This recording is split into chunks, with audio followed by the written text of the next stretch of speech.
갈라디아서 1장. 사람들에게서 난 것도 아니요. 갈라디아서 1장. 사람들에게서 난 것도 아니요. 사람으로 인해 된 것도 아니요. 오직 예수 그리스도와 그분을 죽은 사람들 가운데서 살리신 하나님 아버지로 인해 사도가 된 나 바울과 나와 함께 있는 모든 형제들이 갈라디아에 있는 교회들에게 편지를 씁니다. 하나님 우리 아버지와 주 예수 그리스도의 은혜와 평강이 여러분에게 있기를 빕니다. 예수 그리스도는 하나님, 곧 우리 아버지의 뜻을 따라 이 악한 세대에서 우리를 건져내시려고 우리 죄를 대신해 자신의 몸을 내주셨습니다. 하나님께 영광이 영원 무궁하기를 빕니다. 아멘. 그리스도의 은혜로 여러분을 부르신 분을 여러분이 그렇게 쉽게 떠나 다른 복음을 쫓는 것에 대해 나는 놀라지 않을 수 없습니다. 사실 다른 복음은 없습니다. 다만 어떤 사람들이 여러분을 혼란에 빠뜨려 그리스도의 복음을 변질시키려고 하는 것입니다. 그러나 우리든 하늘에서 온 천사든 우리가 여러분에게 전한 복음 이외의 것을 전한다면 그는 저주를 받아 마땅합니다.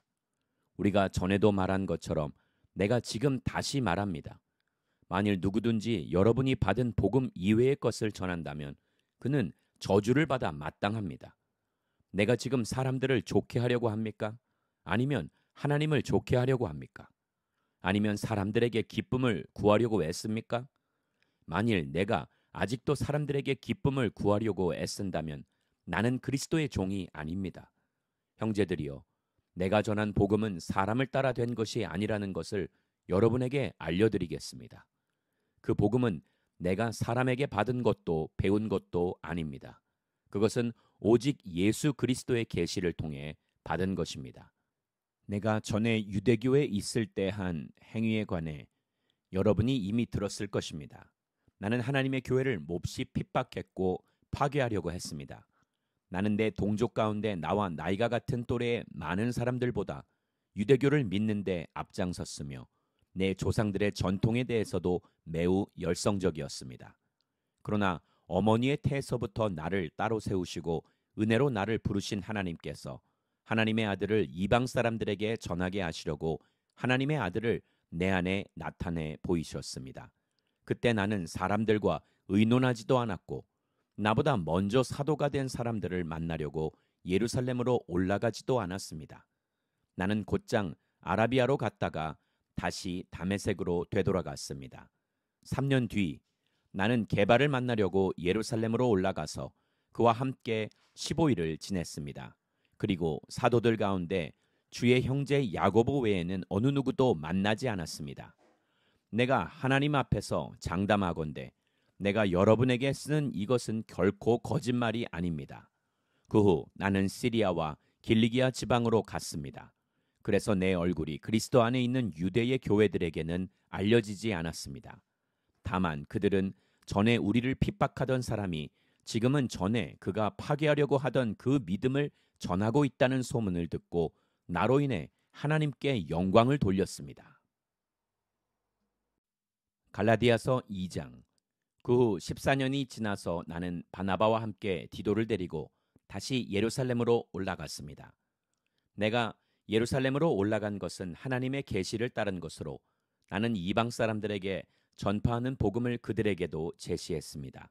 다만 유명하다 하는 사람들에게는 개별적으로 복음을 제시했는데 이는 내가 다름질하고 있는 것이나 다름질한 것이 헛되지 않게 하기 위함이었습니다.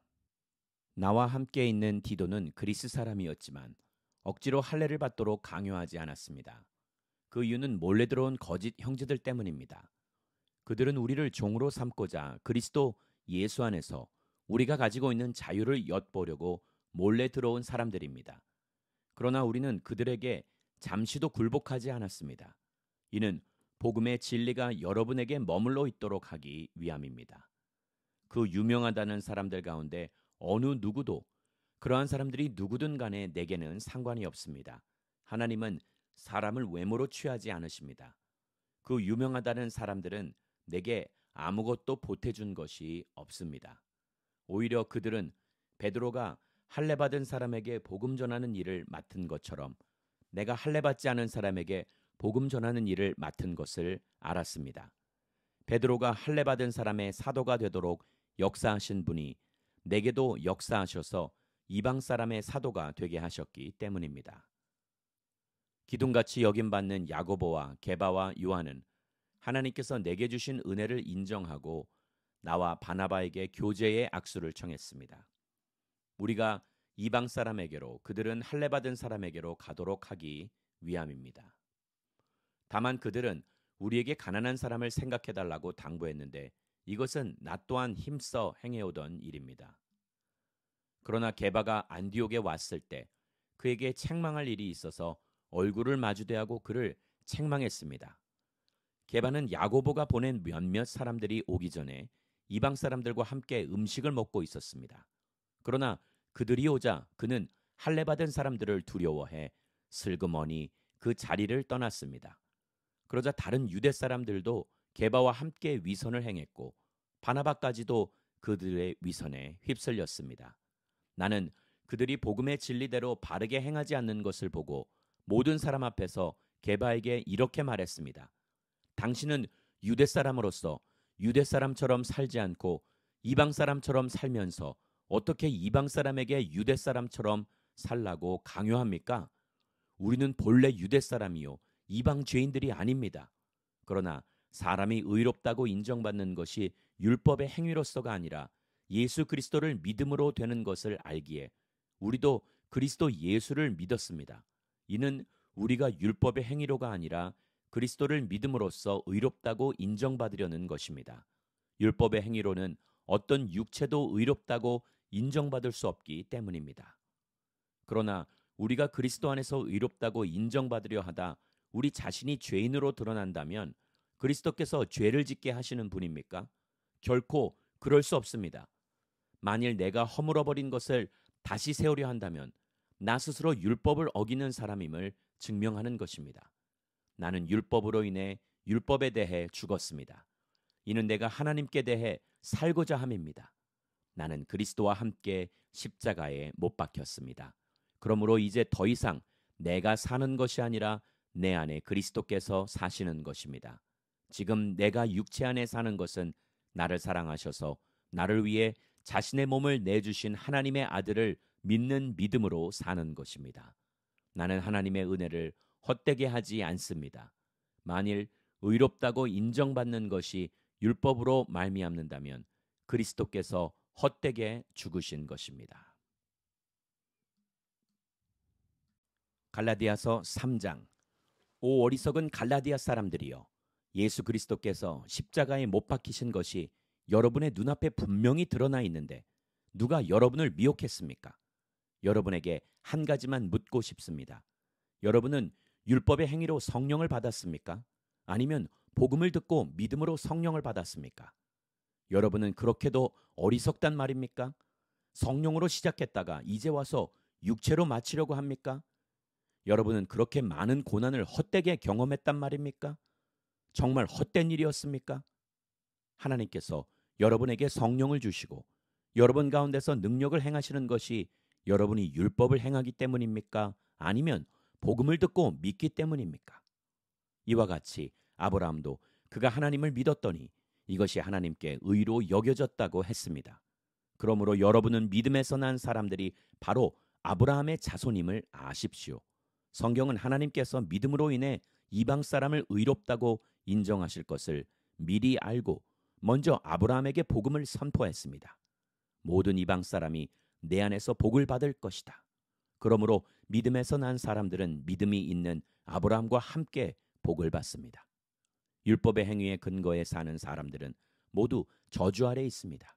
기록되기를 율법책에 기록된 모든 것을 항상 지켜 행하지 않는 사람은 다 저주를 받는다고 했기 때문입니다. 하나님 앞에서는 어느 누구도 율법으로 의롭다고 인정받지 못하는 것이 분명합니다.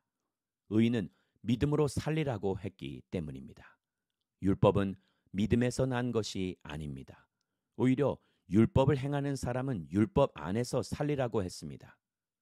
그리스도께서는 우리를 위해 저주를 받으시고 율법의 저주에서 우리를 구속해 주셨습니다. 기록되기를 나무에 달린 사람마다 저주를 받았다고 했기 때문입니다.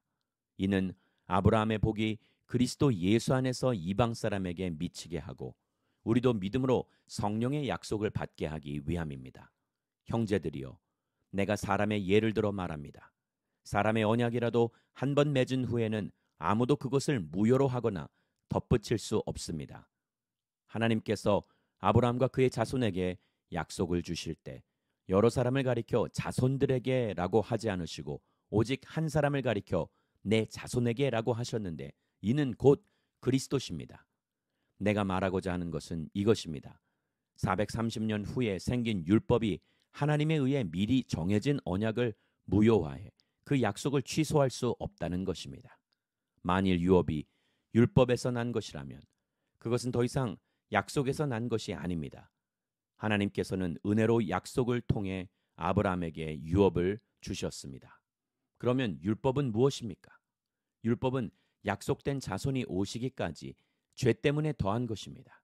이 율법은 천사들을 통해 한 중보자의 손으로 주어졌습니다. 그 중보자는 한 편만을 위한 중보자가 아닙니다. 그러나 한 분이십니다. 그러면 율법이 하나님의 약속과 상반되는 것입니까? 결코 그럴 수 없습니다. 만일 율법이 생명을 줄 수 있는 것으로 주어졌다면 분명히 의는 율법에서 났을 것입니다. 그러나 성경은 모든 것을 죄 아래 가두었습니다. 이는 믿는 사람들에게 예수 그리스도를 믿는 믿음에 근거한 약속을 주시기 위함입니다. 믿음이 오기 전에는 우리가 율법 아래 매여 장차 계시될 믿음의 때까지 갇혀 있었습니다. 그래서 율법은 그리스도의 때까지 우리를 인도하는 선생이 됐습니다. 이는 우리로 하여금 믿음으로 의롭다고 인정받게 하려는 것입니다. 그러나 이제는 믿음이 왔으므로 우리는 더 이상 율법이란 선생 아래 있지 않습니다. 여러분은 모두 그리스도 예수 안에서 믿음으로 하나님의 아들들이 됐습니다. 그리스도와 합해 세례를 받은 사람은 모두 그리스도로 옷 입었기 때문입니다. 유대 사람도 없고 그리스 사람도 없고 종도 없고 자유인도 없고 남자도 없고 여자도 없습니다. 여러분 모두는 그리스도 예수 안에서 하나이기 때문입니다.